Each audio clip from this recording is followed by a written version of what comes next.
con nuestras reglas, por tanto lo que llamaríamos un sistema parlamentario no estrictamente democrático, sino sustancialmente político. Les expreso algo que tiene que ver con lo que es la preocupación que sentimos porque la importancia de América Latina para Europa y de Europa para América Latina no esté siendo respondida adecuadamente por la relación que tenemos en todos los ámbitos, políticos, económicos, comerciales, etc. Yo tengo la impresión de que el círculo que existe entre América Latina y Europa es un círculo sin cerrar. Es un círculo cargado de historia, naturalmente. Basta mirar la presencia enorme de italianos, españoles, portugueses, de los finales del siglo XIX, principios del siglo XX en América Latina, que fueron comunidades claves en la construcción de las sociedades modernas, pongamos de Argentina o de Chile o de Venezuela, etc. Y, por supuesto, la geopolítica que nos une, en cuanto a que somos continentes que hablamos el mismo idioma, desde el punto de vista de los valores, de las aspiraciones, de la concepción de la democracia, de la política, y que, sin embargo, no jugamos en los espacios de la globalización estrategias comunes. Desgraciadamente, no nos unimos lo suficiente, ni tampoco obtenemos las ventajas, las oportunidades que nos brindan este círculo histórico, cultural, lingüístico, económico entre nuestros dos continentes. No hay, por así decirlo, por eso, un círculo cerrado, un círculo virtuoso entre nuestros dos continentes. En particular, quiero señalarles que en los últimos años Europa no ha mirado a América Latina y por tanto América Latina cada vez nos mira menos. Esta es una sensación que tenemos. En la manera en la que a veces nos relacionamos existen además, digamos, faltas de comprensión en respecto a lo que llamaríamos la divergencia ideológica, que a veces no nos impide entendernos adecuadamente. Comprender, por ejemplo, los cambios políticos que están teniendo lugar en toda América Latina, especialmente en el Cono Sur, pero también en toda la zona andina. Comprender que ha emergido una nueva manera de construir incluso la izquierda política en América Latina. La manera en la que nos respetemos, sabiendo que hay diferentes formas de entender la democracia o el juego político, las aspiraciones casi prepolíticas de algunas comunidades latinoamericanas que han reclamado casi revoluciones políticas y que a veces no han sido bien comprendidas en Europa. En fin, podríamos hacer una larga relación de problemas que no hemos sabido entender, especialmente en los últimos años.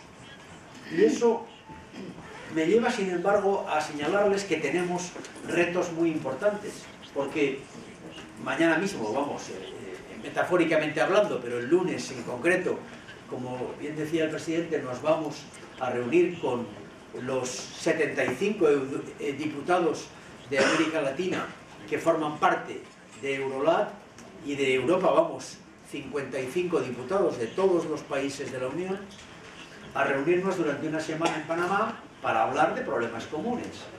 El próximo día 8 y 10 de junio vienen los 22 jefes de Estado de CELAC a Bruselas y se van a reunir con los 28 presidentes de gobierno o primeros ministros de la Unión Europea. Tenemos sobre el terreno todo un montón de acuerdos comerciales, de conversaciones, de diálogos que suscitan, yo diría, en tres palabras, contenidos diferentes: esperanzas, preocupaciones y sobre todo mucho trabajo por hacer. Ese sería mi resumen. Esperanzas, por ejemplo, en lo que está pasando en Colombia. Nosotros vemos con un enorme entusiasmo, con una enorme ilusión, el proceso de paz colombiano. Se lo digo con toda franqueza. Y se lo dice una persona que viene del País Vasco, como José Mari Zufiaur, que es quien me ha invitado tan amablemente y a quien agradezco mucho su invitación, que somos vascos y que hemos vivido durante 50 años lo que es el fenómeno del terrorismo. No, el fenómeno no, el horror del terrorismo. Y por eso vemos con tanta expectación la posibilidad de que un país que ha sufrido tanto como Colombia encuentre la paz. Hace poco estuve con unas organizaciones de los partidos uribistas que estaban en contra del proceso de paz del presidente Santos, que vienen aquí a verme, y yo les decía, no hay proceso de paz perfecto, porque ellos se quejaban de algunas cosas, de la justicia transicional, como dicen ellos, etc. Yo les decía, no hay justicia perfecta, no hay paz perfecta. Los procesos de paz en una situación tan conflictiva como la que ha vivido Colombia van a requerir muchísima generosidad, muchísima, sobre todo de las víctimas. Pero la paz lo merece. Y claro que nadie quedará del todo contento, pero todos quedarán felices, porque habrá paz. Yo lo vivo en el País Vasco, donde hace 3 años que ya no hay terrorismo. Y por supuesto que hay gente pendiente todavía de reclamar cosas, de que se aclare tal asesinato, de que tal preso siga en la cárcel. Claro, todo eso es muy comprensible, pero la paz está por encima de todo. Nos produce mucha esperanza el proceso colombiano y lo estamos apoyando vivamente. Nos produce ilusión los cambios que han empezado a producirse en Cuba. La noticia de que los Estados Unidos reanudaban las conversaciones políticas para reanudar las relaciones diplomáticas con Cuba, a mí me parece de una importancia capital, casi histórica. Pero paralelamente a ellas, ya desde hace algunos meses, antes de que los Estados Unidos tomaran o anunciaran esa decisión el 18 de diciembre, ya les quiero señalar que los europeos estábamos negociando y seguimos negociando un acuerdo político, un acuerdo económico y comercial y un acuerdo de cooperación con Cuba. Yo espero que rompiendo con una posición común que en su momento se estableció en Europa de bloqueo a la relación con Cuba. Y creo que eso es un cambio importante, sin entrar en cómo nos guste la democracia en Cuba o cómo nos gustaría que fuera. Yo tengo mis opiniones, pero me parece muy importante que desde Europa tendamos esa mano y abramos esas puertas. Estamos viendo con mucha emoción todo lo que es el avance económico de todos los países de América Latina, aunque ahora están sufriendo particularmente momentos más delicados porque obviamente la caída del precio del petróleo y el precio de las materias primas ha vuelto a situar a muchas economías en situación más delicada. Pero es que América Latina ha dado un salto gigantesco en los últimos 15 años en sus propios países. Y hay países que han hecho una transformación interna para empezar a construir estados serios, fiscalmente, por ejemplo, para tener sistemas de recaudación fiscal y matriz económica capaz de alimentar una economía propia para un Estado que preste servicios públicos básicos, que esas transformaciones han sido formidables. Lo sabemos, vemos la Alianza del Pacífico, que está económicamente funcionando enormemente. Chile, México, Colombia, Perú, están presentando, yo lo digo con preocupación, una mirada muy hacia el Pacífico y muy poco hacia el Atlántico. Pero ciertamente esa también es su opción política. Estamos viendo que efectivamente hay acuerdos económicos y políticos que Europa tiene con algunos países y que tenemos que mejorar con México, con Chile, con Perú, con Colombia, con Ecuador, que querríamos hacer con Mercosur, si Mercosur quiere, que desgraciadamente no parece. Lo cierto es que todo ese camino es, por así decirlo, un camino de esperanzas. Hay preocupaciones, yo no se las oculto. Desde Europa también tenemos derecho a decirles con todo respeto, porque no hay regla más importante en este marco de relaciones que queremos establecer que el respeto a los regímenes políticos sustentados por apoyos democráticos claros, como es el caso de Venezuela, que estamos preocupados por lo que pasa allí. Y tenemos todo el derecho a decírselo, porque nos preocupa. Probablemente esta es una opinión sesgada porque viene de una resolución que hemos adoptado en el Parlamento Europeo esta mañana en relación con Venezuela, pero no puedo por menos que señalarles que quienes siempre hemos creído que Venezuela ha construido sus gobiernos en plenitud democrática, porque yo lo creo, no puede sostener credibilidad democrática con los líderes de la oposición en la cárcel. Eso no. Ese es mi criterio. Y eso es lo que hemos dicho nosotros. Por cierto, vengo de pelearme con toda la derecha europea para evitar que en la resolución del Parlamento Europeo hubiera una frase absolutamente equivocada, absolutamente inoportuna, como era el de la pretensión de reclamar medidas de sanción contra el gobierno venezolano por parte de Europa. Lo hemos evitado, pero no hemos podido por menos que, digamos, condenar algunas cosas que, sinceramente, desde nuestra perspectiva democrática, con todo respeto, no comprendemos como formas que respondan al principio del juego democrático y de las libertades que tienen que basar un sistema democrático.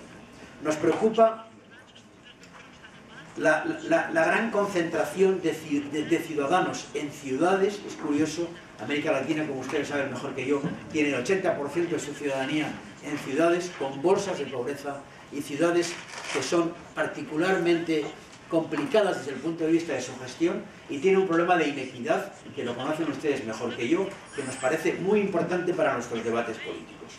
Nos preocupa especialmente que haya digamos, una recuperación del crecimiento económico de América Latina en cuanto se estabilicen los precios, que creo que esto tiene que ocurrir con prontitud, y sobre todo queremos ayudar a construir esas matrices económicas capaces de que estos países no dependan solo de sus commodities, de sus recursos naturales, de su petróleo, de sus minerales.